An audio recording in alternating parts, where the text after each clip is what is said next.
Good afternoon, everyone. Actually, good morning. Today is the 9th of September, and we had to do this today because yesterday something historic happened.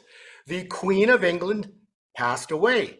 So today, Julie Green is with us, and we're going to talk about, the prophetic side of the royals, of what's been spoken, and we're going to overlay some incredible math on this and prophetic scriptures. So let's have some fun. Julie, welcome. Thank you for having me on once again. Yesterday was a bombshell. The Lord's been speaking a lot about the royals and all the things that are going on over there. When you study scripture, there's timelines in all of this. That's the incredible part. What was the Jeremiah prophecy? That after 70 years, Israel would be freed from bondage. Okay, well, Julie, I love having you here because you have stated the United States and the world has been secretly in bondage, correct? 100% definitely. It's a system that we've been living under, this world economic system by all these governments and stuff like that. I mean, we're supposed to have things like that, but at the same time, it was infiltrated. It was used demonically. And it's been twisted. It's pretty much since Nimrod, there's been what's called a Babylonian system in place that really has suppressed God's people and has enslaved God's people, and without even realizing. I mean, we just thought this was just how life was. You had to pay taxes, you had to do this, you had to do that. And we just thought, I mean, if you want to buy something, you had to borrow money, and you had to pay all these high interest rates, and make all these payments. People just thought that was normal. And God is saying this is not a normal system. When you go back scripturally, we're watching history repeat right here, right now in front of us, okay? So what was the word of Jeremiah? After 70 years, Israel would be freed from bondage by King who? King Cyrus. That was a prophetic word given to Cyrus, read by Daniel, which blew Cyrus away because he actually called Cyrus out by name. That prophecy was 200 years before the birth of King Cyrus. And so we're watching the prophecies unfold right here. So believe it, this is why I'm bringing up the 70 years, because Queen Elizabeth was inaugurated as queen, she became queen on February 6th of 1952. She died yesterday, 70 years and 7 weeks from when she became queen. All I'm saying, we're watching the fulfillment of prophecy because we, the people, have been enslaved secretly. That's the word, secretly. Israel was in bondage because they had chains on. They knew. This time Satan's a little wiser, and he deceived everybody by creating money out of thin air. And that's basically been, bondage, right? And so we've been secretly enslaved for the past generations, right? And so the queen issue is like the marker that we were waiting for, and we didn't even know it. One of the things that the Lord had given me was about a prophecy about Big Ben. He said, watch Big Ben, because God said something's going to happen to that. And he says, as you see the destruction of this, he said, that is a destruction in the fall of Prince Charles. So there's going to be a lot going to be revealed about Prince Charles and the royal family. God's been talking about that they've been hiding things. And so we're going to start to see that more and more. Then he also gave me a prophetic word, and he said about London Bridge. London Bridge has fallen is the key phrase for the queen dying. My fair lady. Yeah, you're right. You know who the lady is. This is cool. You know who the lady is?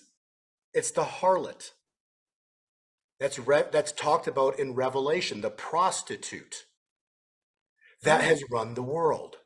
This is what God has been showing me. So I want to show you this because this is really cool. First off, the U.S. president bloodlines to England.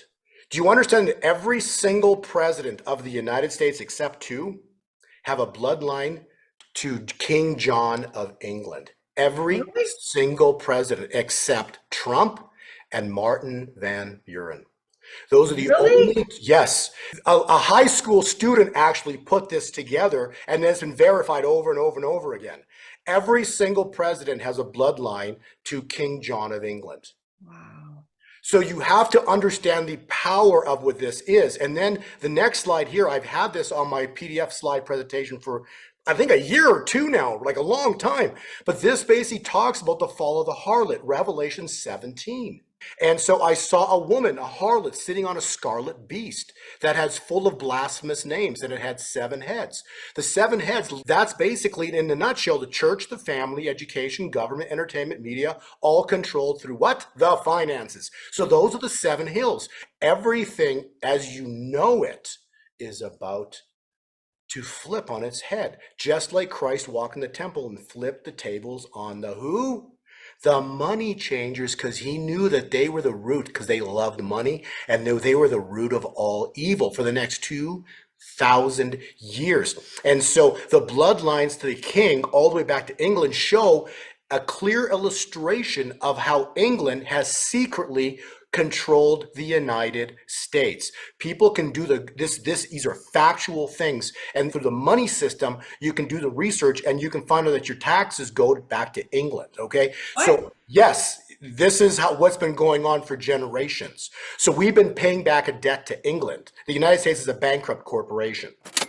Now, let me say something about this 2020 election, is that Biden is the legitimate president, but he's the legitimate president of what is now the bankrupt U.S. corporation. And that was a treaty in 1871. Well, on September 12, 2018, Trump created an executive order. Within that, he outlined in future elections any kind of foreign or domestic interference, specifically for the 2020 election. So we say, how did he know some of these things were going to happen? What this has done is it's opened the door for Trump to present his case. If you think that they don't have the actual real results from the election, then you're fooling yourself. And the thing is that, I sit on a task force at the Department of Defense. And the thing is, they've got the goods. And Trump knew that if he presented any of the goods early on, we'd have a civil war. That he really felt that the people needed to see how bad it could get. In terms of telling us things, optics, you better believe that he's very much a straight shooter in terms of actions that he's going to take or what he thinks needs to be done. They made fun of him because they assumed he broke protocol and walked in front of the Queen. No, if you go back and look at it, you will see he looked at her. She gave a wave with her hand. He proceeded. She took a couple of steps. He stopped and he waited for her to join. That was an optic to tell us that he then was going to bankrupt the U.S. corporation because it was the Vatican, the Crown, and the U.S. that was part since 1871. And we were giving you our tax dollars. We were paying back. We owed you a lot of money because you helped us in the Civil War. And so he told the Queen, I'm ending this. We're dissolving this corporation. We're going to go back to being a republic and we'll all be separate. The Pope wasn't happy. You should find the picture of him visiting the Pope. It took 650 planes to remove our gold. Jan Halper-Hayes, really good to see you. Thank you very much indeed. You too.